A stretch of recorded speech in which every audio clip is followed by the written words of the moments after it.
Muito boa noite a todos, muito bom estar com você. Boa tarde, né? 6 horas aqui, um horário diferente, mas uma oportunidade de a gente atender a todo o nosso grupo e também estar aqui louvando ao Senhor junto.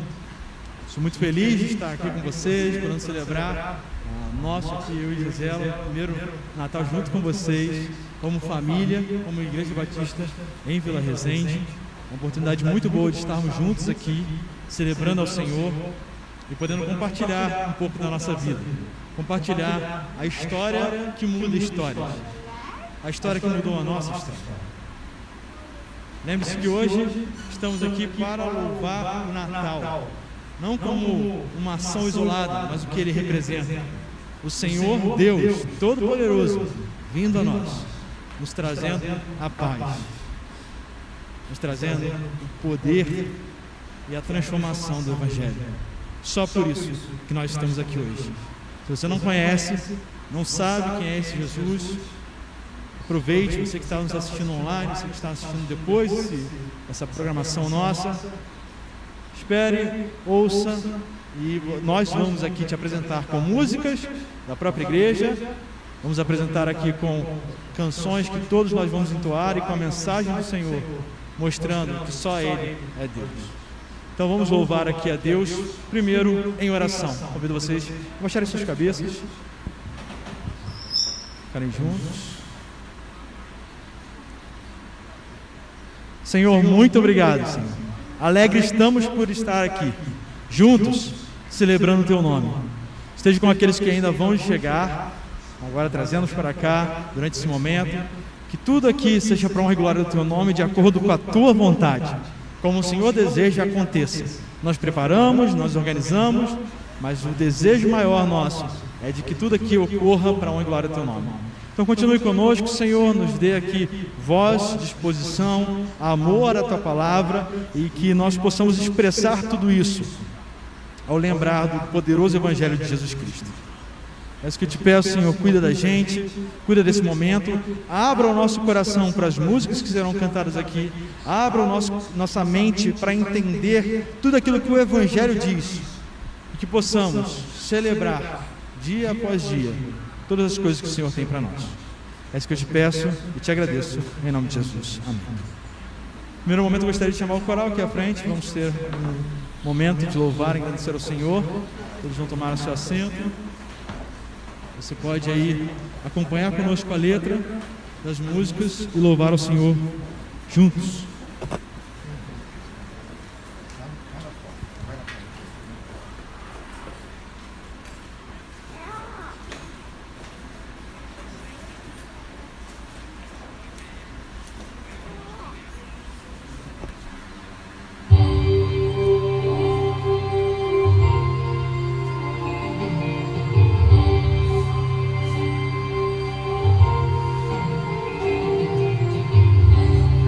Cristo.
noite a todos, boa noite a você que está aqui conosco, a você que está assistindo pelo online e a você que vai assistir mais tarde o nosso culto. Eu queria começar fazendo a leitura de um devocional que faz muita diferença assim na minha vida e eu gostaria que também pudesse fazer na sua. E diz assim: há alguns anos foi publicado um curioso cartão de Natal com os dizeres: se Cristo não tivesse vindo. Falava de um pastor que adormeceu em seu escritório numa manhã de Natal e sonhou com um mundo para o qual Jesus nunca tinha vindo. E em seu sonho, viu-se andando pela casa, mas lá não havia presentes, nem árvore de Natal, nem guirlandas, não havia Cristo para confortar, alegrar e nem salvar. Andou pelas ruas, mas não havia igrejas com torres agudas apontando para os céus. Voltou para casa e sentou-se na biblioteca, mas todos os livros sobre o Salvador tinham desaparecido. Alguém bateu-lhe à porta e o mensageiro pediu-lhe que fosse visitar sua pobre mãe à morte. Ele apressou-se a acompanhar o filho choroso. Chegou àquela casa e disse: tenho aqui alguma coisa que a confortará. Abriu a sua Bíblia procurando alguma promessa bem conhecida, mas viu que ela terminava em Malaquias. E não havia nem evangelhos, nem promessas de esperança e nem salvação. E ele só pôde baixar a cabeça e chorar com a enferma em angústia e desespero. Não muito depois estava ao lado de um esquife dirigindo um ofício fúnebre, mas não havia mensagem de consolação, nem palavra de ressurreição gloriosa, nem céus abertos, mas somente cinza a cinza, pó ao pó e um longo e eterno adeus. O pastor percebeu afinal que Jesus não tinha vindo e rompeu-se em lágrimas e amargo pranto em seu triste sonho. Mas de repente acordou com o som de um acorde e um grande brado de júbilo saiu-lhe dos lábios ao ouvir em sua igreja ao lado o coro a cantar: ó vinde fiéis, triunfantes e alegres, sim, vinde a Belém já movidos de amor, porque nasceu o vosso rei lá dos céus, o prometido. Ó vinde adoremos ao nosso Senhor. Jesus é Deus conosco e por isso o Natal é extraordinário e devemos celebrá-lo com toda alegria, porque o que seria de mim, que seríamos de nós, se Cristo não tivesse vindo? Jesus Cristo é a nossa razão, o nosso fundamento, a nossa esperança, o nosso Salvador. Então nós queremos, juntamente com vocês, eu te convido a se colocar em pé e nós vamos louvar ao Senhor com esse hino.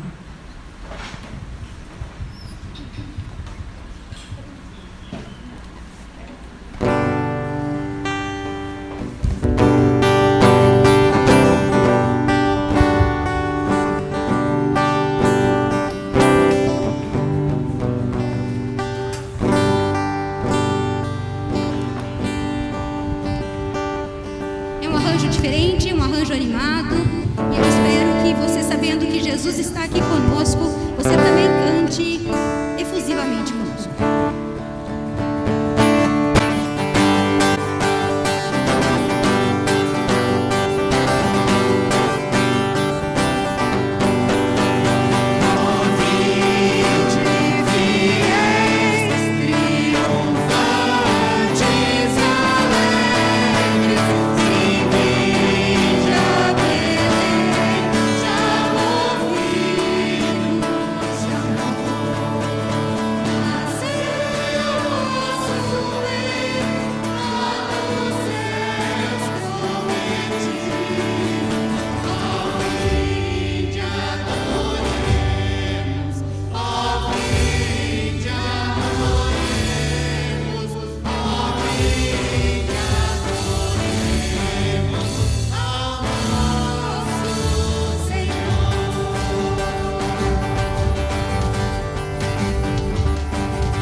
Isaías 53, o Messias era um homem comum que veio para levar as nossas dores, limitações e para nos conceder salvação e paz. Jesus é o Cordeiro da Redenção e o seu sacrifício é uma expressão do seu infinito amor. Encontramos nesse texto esperança, porque ele se manifesta na vida daqueles que o temem por meio da sua graça. Ele é o nosso provedor. Jesus é o nosso Salvador.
Senhor, muito obrigado.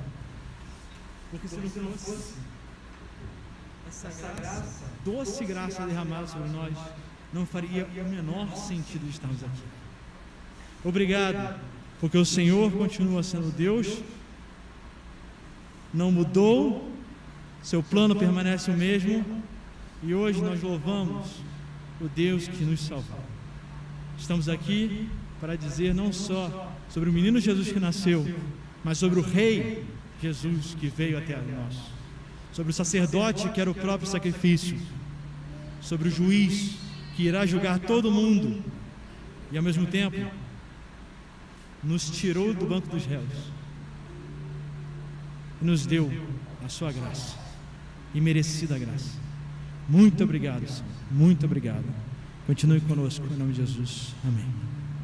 Pode sentar, irmãos.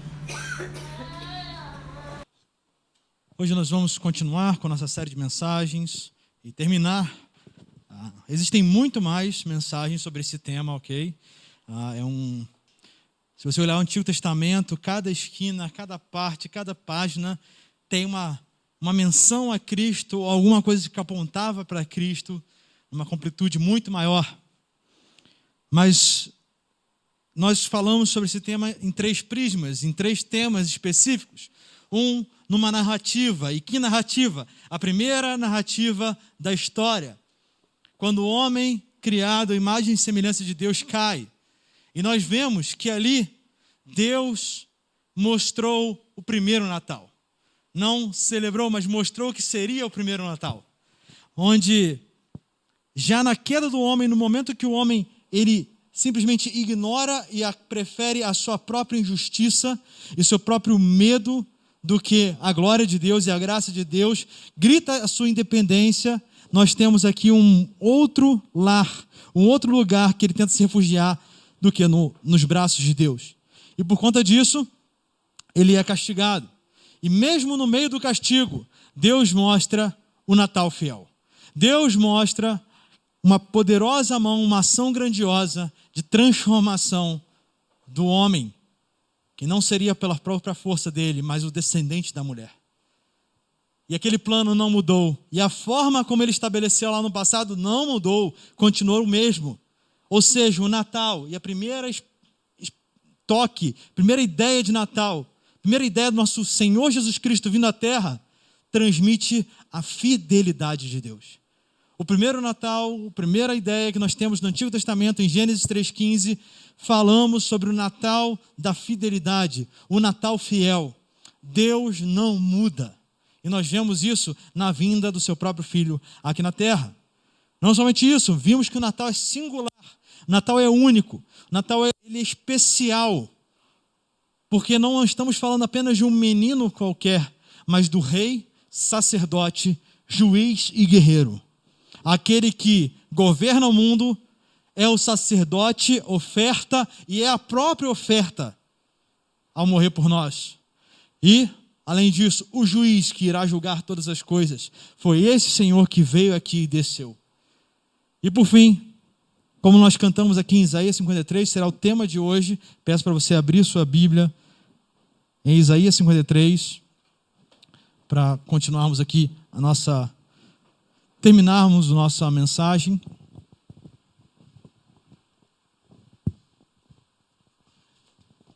Nossa série de mensagens sobre a vinda do nosso Cristo, os anúncios da vinda de Cristo no Antigo Testamento. Falamos então de uma narrativa, falamos de um texto poético, de uma poesia, e agora vamos terminar com uma profecia. Uma profecia, talvez a profecia mais clara da vinda de Cristo. Antes de entrar nela, você tem um presépio natalino? Você já tem uma decoração? Eu estava contando que eu não sou tão assim chegado em decoração, sou um cara tranquilo. Estou na televisão e sofá, eu estou bem. Mas lá em casa agora, pós-efeito de ser casado e ter uma mulher que gosta muito de decorar para o Natal, ela adora, então já pensou em árvore, já pensou nas coisinhas, e eu, vamos lá, estou indo com você, gosto. Mas uma coisa que eu fiz questão de ter é um presépio. E um lindo presépio, eu gosto mais da mensagem, é bem simples, bem tranquilo, é um negocinho transparente que você liga a luzinha, fica brilhando, um presépiozinho muito bonitinho, bem delicado, depois eu coloco a foto para vocês se vocês quiserem, mas é algo que eu queria, tem que ser no padrão que eu gosto, porque tem padrões aí que eu acho que são muita invenção, tem animal demais sorrindo, aí eu não consigo, não é muito minha cara, não. 3 Reis Magos ali é um erro histórico, não sei se vocês sabem, mas os 3 Reis Magos, eles não foram até a estrebaria, eles chegaram 2 anos depois para ofertar, e não são 3, ninguém sabe quantos são 3 presentes, mas tem algumas coisas ali que eu tenho a preferência gosto muito do presépio, mas gosto muito de ver outras artes de presépio, E é curioso que sempre nas artes de presépio nós temos ali um menino feliz, alegre, com o braço estendido, sorrindo. E essa é a imagem que passa do Natal. O menino chegou para a nossa salvação. Só que quando eu penso nessa imagem e olho para o texto que a gente vai ler hoje, texto que nós já cantamos e vamos ler hoje, talvez se fosse eu no lugar de Jesus, eu não estaria tão feliz assim. Porque ele sabia o que iria acontecer com ele. A vinda de Cristo e o Natal, e a última parte que nós vamos falar, o Natal é fiel, o Natal é singular e o Natal é sacrificial. O Natal trata sobre o sacrifício. Desde sua vinda, a morte de Cristo é o ápice. Porém, a sua vinda já foi uma demonstração grandiosa de sacrifícios tomados por Cristo Jesus. E é isso que nós vamos ler hoje. Acompanhe comigo aí, Isaías 53, do verso 1 ao verso 2. A gente vai ler do 1 ao 3 agora, e depois vamos ler o capítulo completo.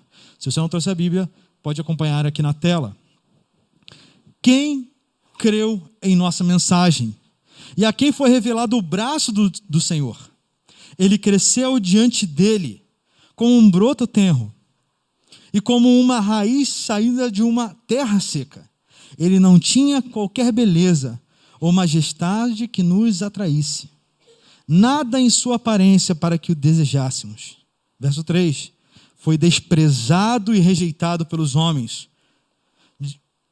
Um homem de tristeza e familiarizado com o sofrimento.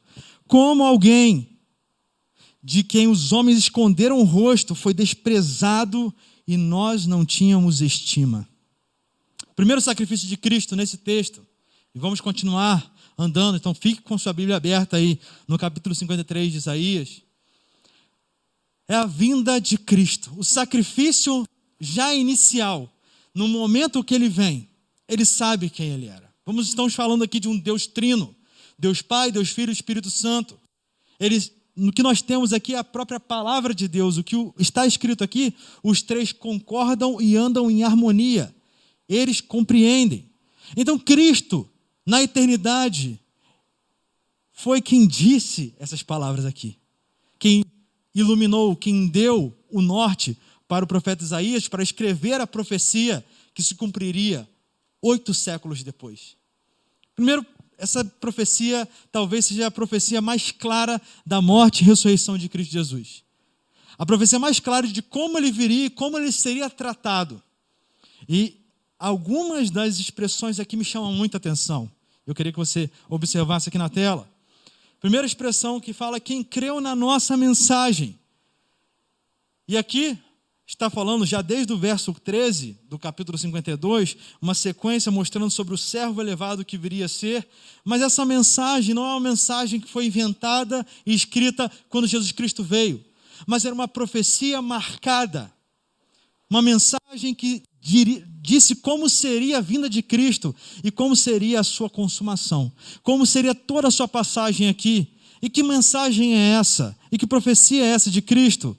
O braço maior da história, e essa expressão, o braço do Senhor, é a intervenção na história. É o momento que Deus vem aqui à terra.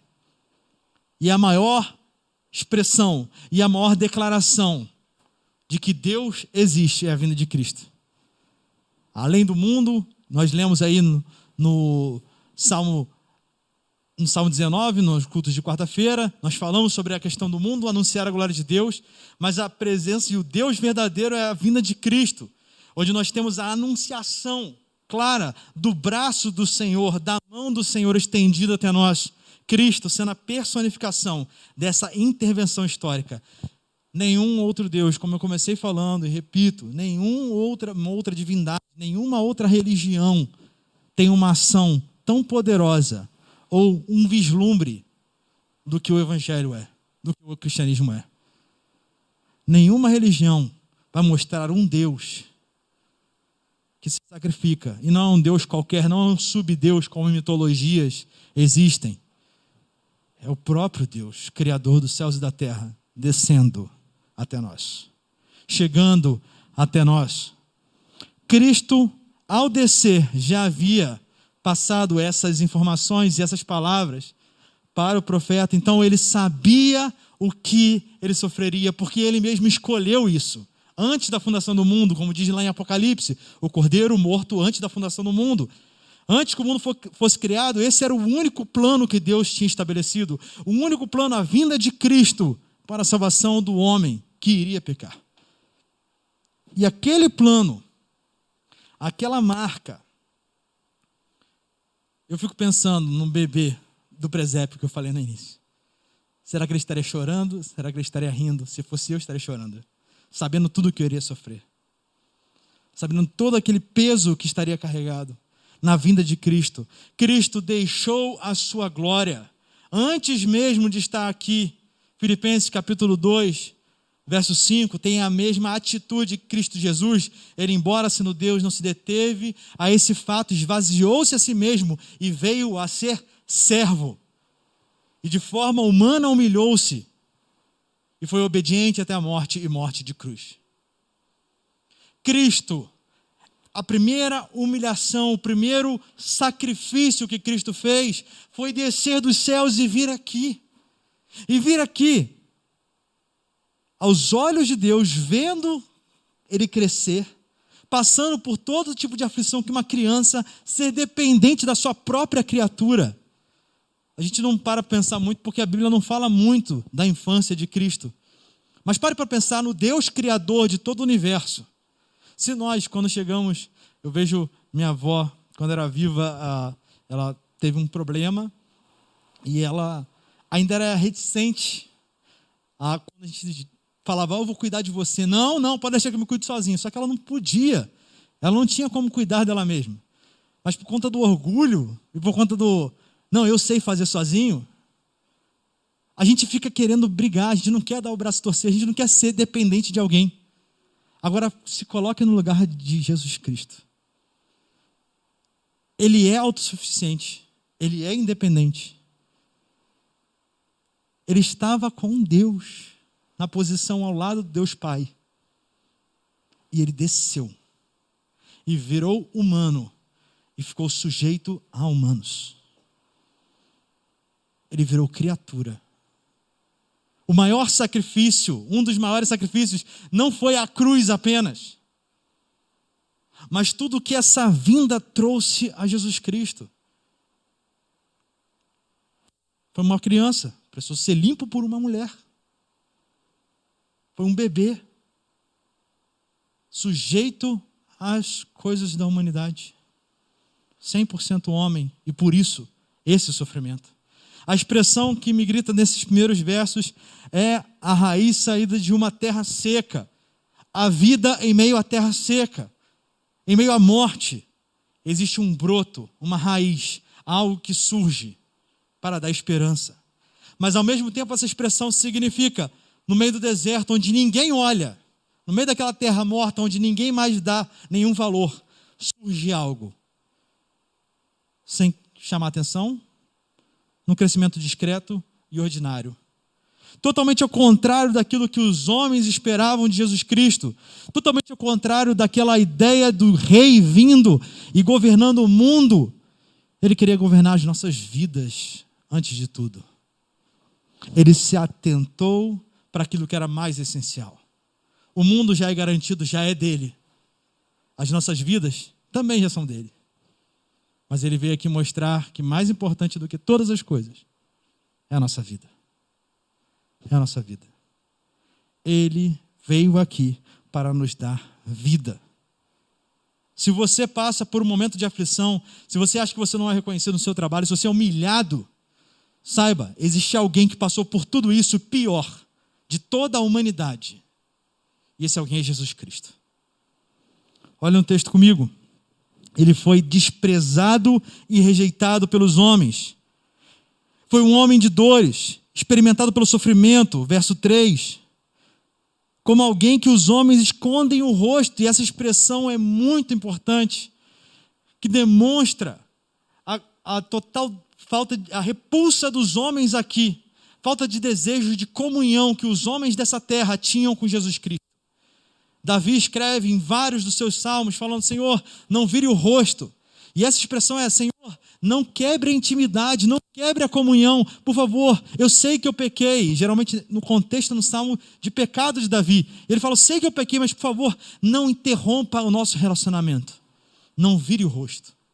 E aquela mesma expressão dos Salmos é utilizada aqui, para falar, Senhor, os homens dessa terra, os homens a quem esse servo veio salvar, o servo sofredor, o servo do sacrifício, viraram o rosto para ele.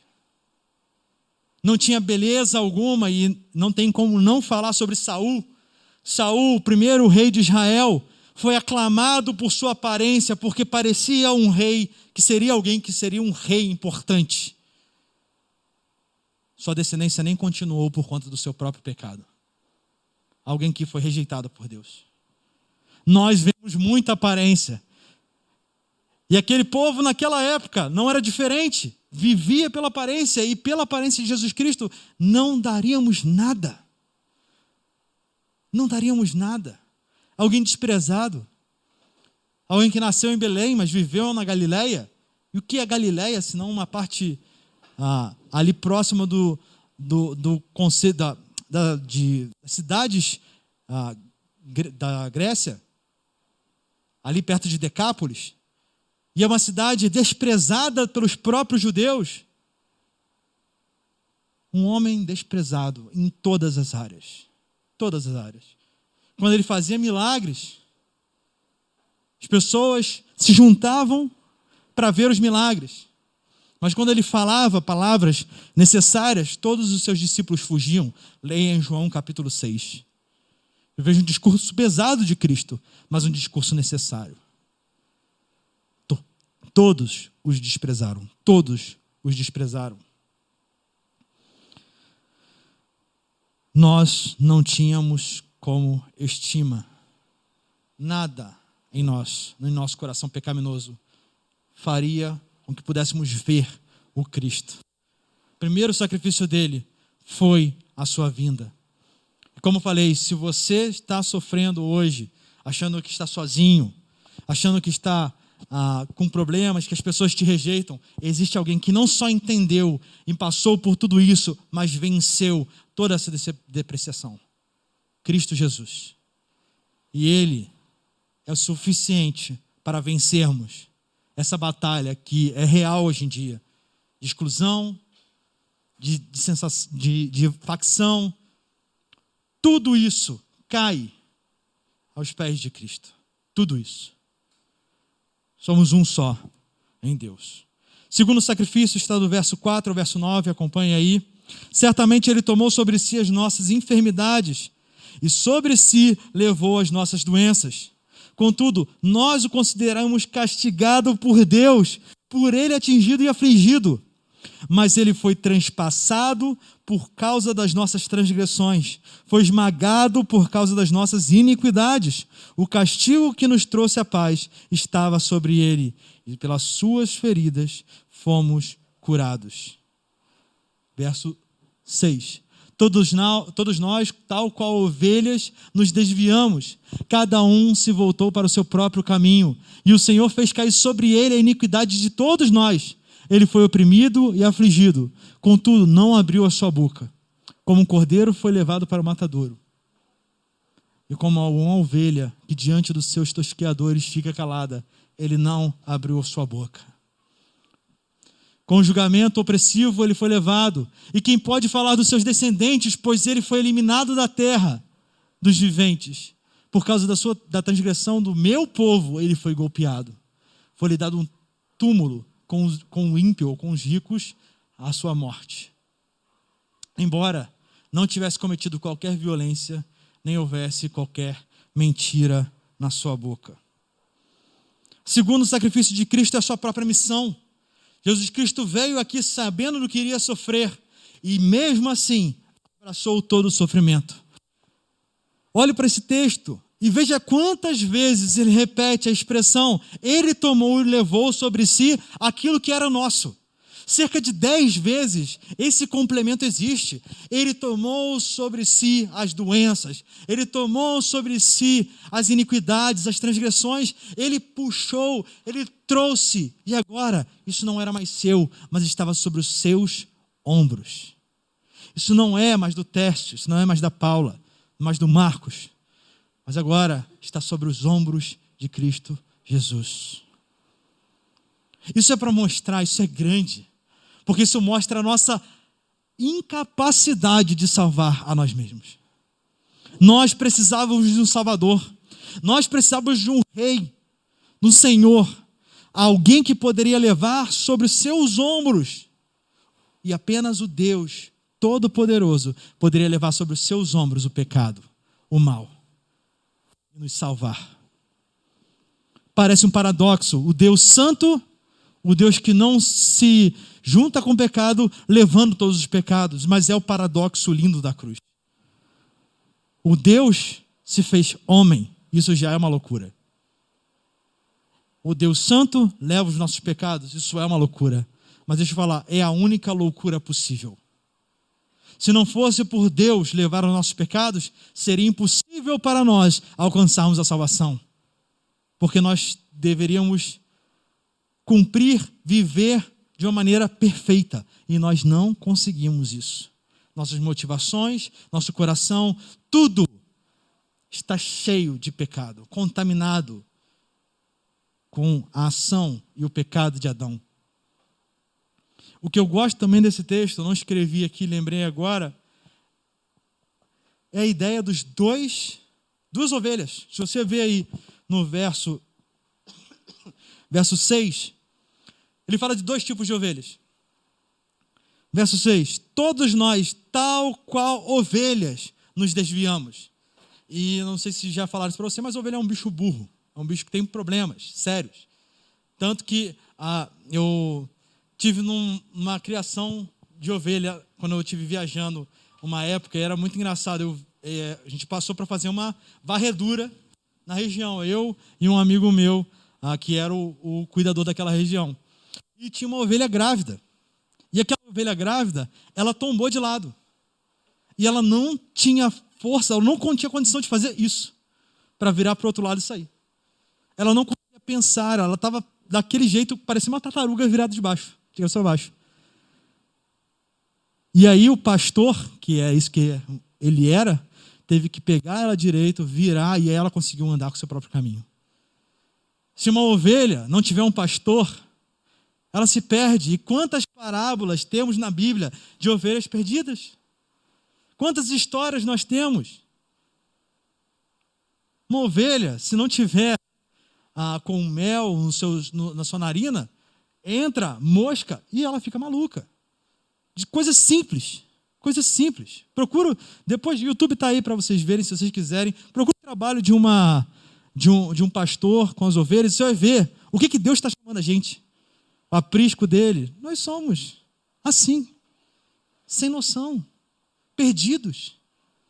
Nós somos essa ovelha que se desgarra e sai, e se perde, ouvindo vozes do mundo, ouvindo o nosso próprio coração. Nós estamos perdidos. Mas Jesus Cristo, que veio como homem, e olha que coisa maravilhosa, ele se fez ovelha. E a sequência do texto: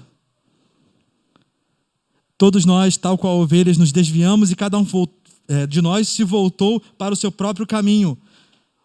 A sequência, verso 7. Ele foi oprimido e contudo não abriu a boca, como cordeiro foi levado para o matadouro. Nós nos desviamos e Jesus Cristo, que se fez como homem, foi levado para o matadouro. Por quê? Porque as nossas transgressões de ir para o outro lado estavam sobre ele. E que comparação maravilhosa. A única ovelha que não fez nada morreu por conta de todas as outras ovelhas desobedientes. Que texto profundo e maravilhoso. Mostrando que nós não poderíamos fazer nada. E é por isso que Jesus Cristo teve que vir. Porque ele decidiu, porque ele amou, e porque só ele poderia fazer isso. Só ele poderia pagar o preço infinito, porque o nosso pecado não é um pecado qualquer. Nosso pecado não é do tamanho da ofensa que eu acho que é. Não é só uma mentirinha. Nosso pecado é do tamanho do ofendido. Ou seja, se eu estou aqui pecando e eu ofendo a Deus, Deus é infinito. Logo, a minha ofensa é infinita. Minha ofensa é infinita e eu não tenho como pagar porque eu sou criatura, porque eu sou homem, porque eu sou finito e pequeno. Mas o Deus infinito virou homem. E Ele, como homem, como o nosso representante, como o segundo Adão, não aquele que comeu do fruto, mas aquele que morreu pelo pecado do primeiro Adão. Esse sim, nos tira, nos limpa. Esse sim nos salva. Esse é o Cristo que estamos aqui louvando. Esse é o representante maior. Esse é o Deus. Tem uns detalhes nesse texto que mostram a profecia tão perfeita. Tão perfeita. Ele morreu e foi enterrado junto com os ímpios e junto com os ricos. O que é isso? Lá, se você vê os evangelhos, a descrição da morte de Cristo, um homem, José de Arimateia, alguém que era membro do Sinédrio, alguém que era muito bem representado, possivelmente líder de um senado, da representatividade do povo de Deus ali de Israel, diante de Roma. Ele deu o túmulo. E isso estava anunciado 800 anos antes. A Bíblia ela é perfeita. A Bíblia ela é perfeita. Ela se cumpre não em partes, mas ela se cumpre inteiramente. Inteiramente. Para mostrar que ela é verdadeira sim. Confie nessa palavra. Todo esse sofrimento, tudo que ele carregou foi para nos dar a salvação. Mas esse não foi o único sacrifício que ele teve. Não foi o segundo só sacrifício, mas temos mais um último nesse texto. Verso 10 ao verso 12. Contudo, foi da vontade do Senhor esmagá-lo e fazê-lo sofrer.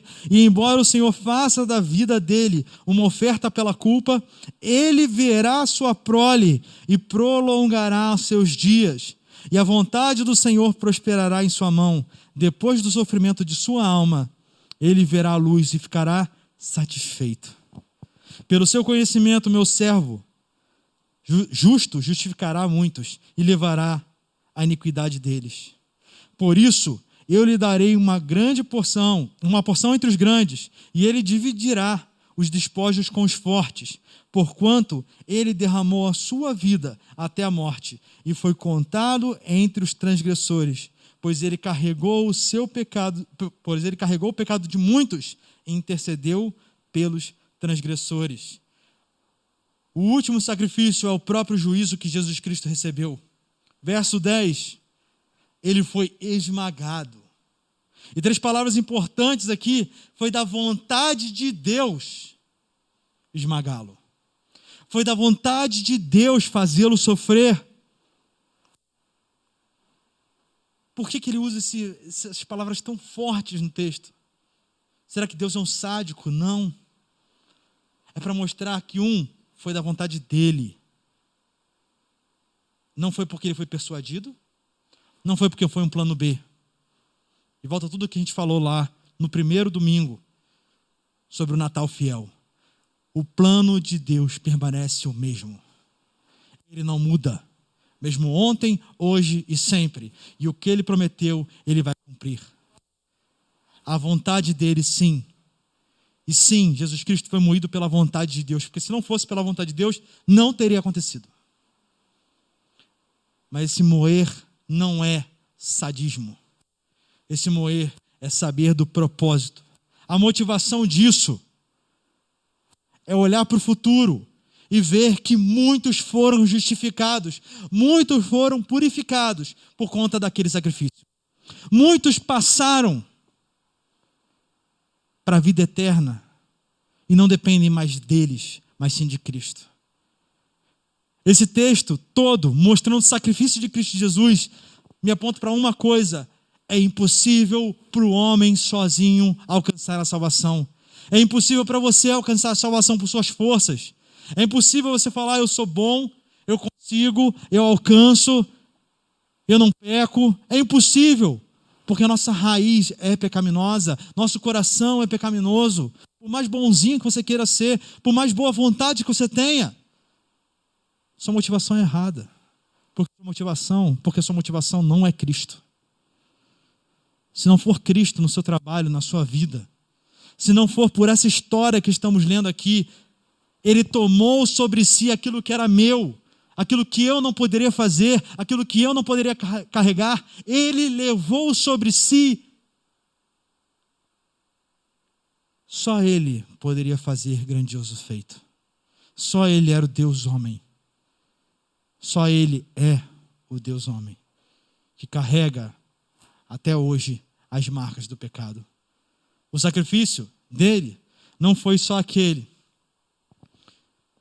Como vemos no texto, existe aqui já uma alusão a Deus prolongando os dias daquele servo sofredor. Deus fazendo com que aquele servo sofredor continuasse, no verso 10. Ele verá a sua prole e prolongará os seus dias. Mesmo depois de sua morte, aquele servo sofredor viveria.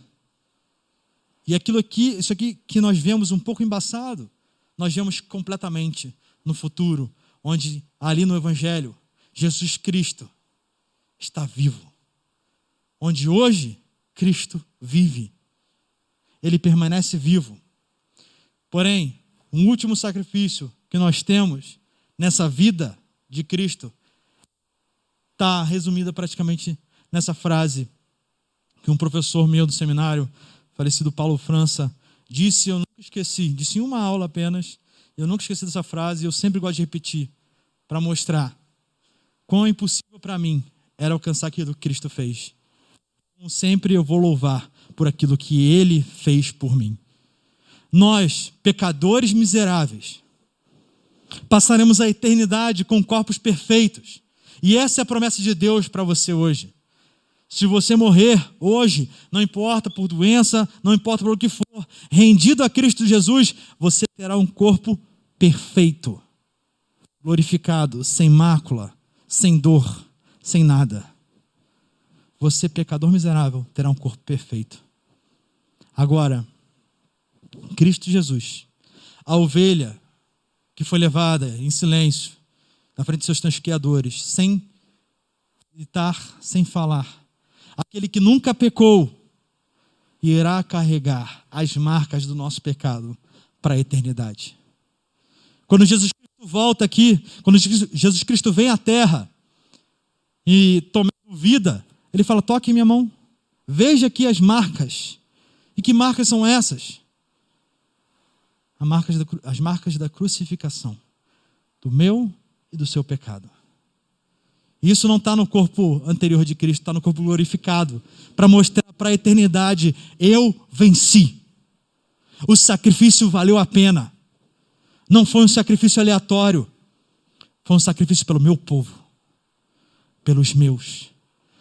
Não desperdice o sacrifício de Cristo.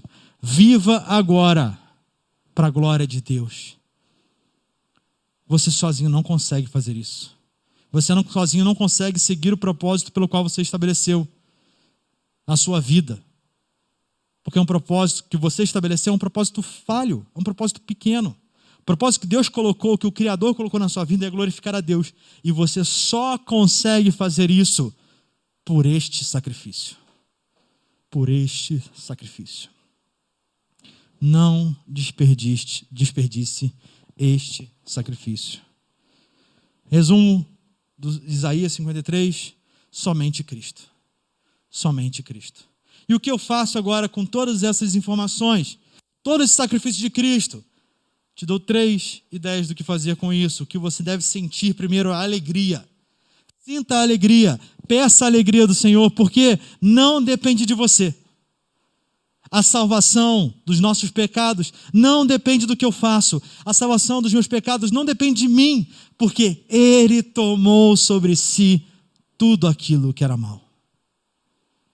Ele tomou sobre si o meu pecado.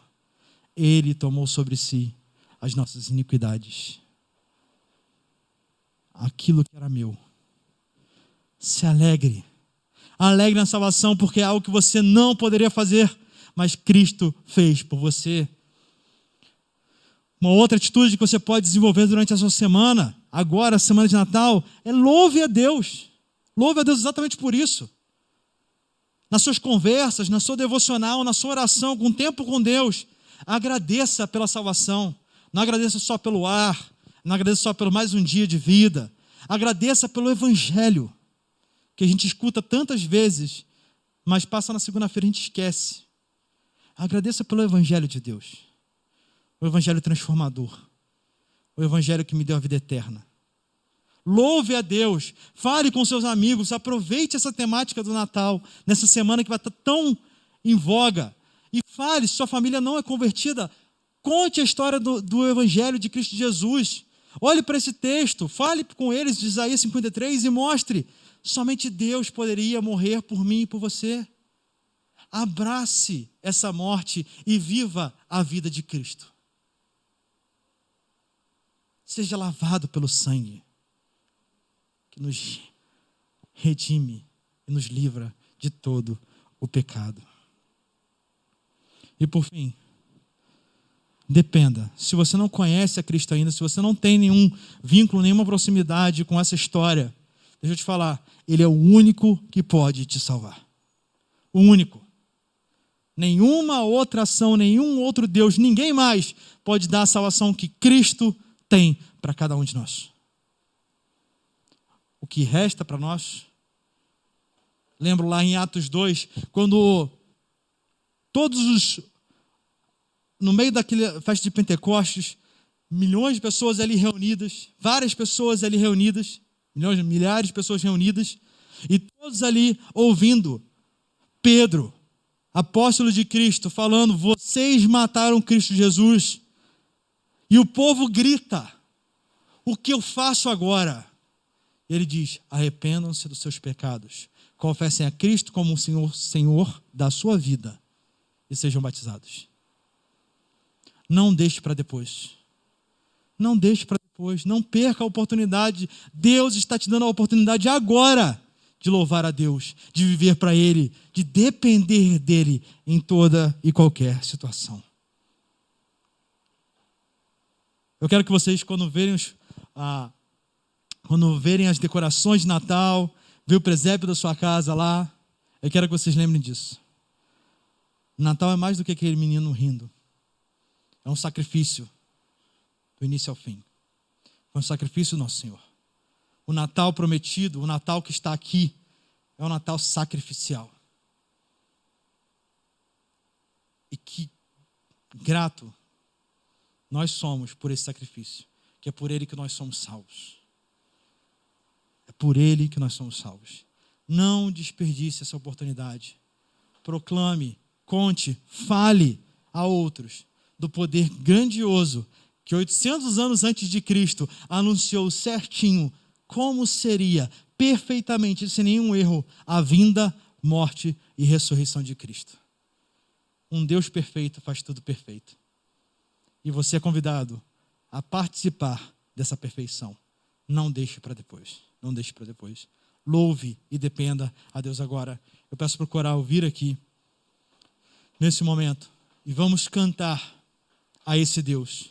Vamos louvar a esse Deus, a esse Rei. Todos nós, cantando. Acompanhe a letra e louve conosco ao Deus Todo-Poderoso.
louve este Deus Todo-Poderoso.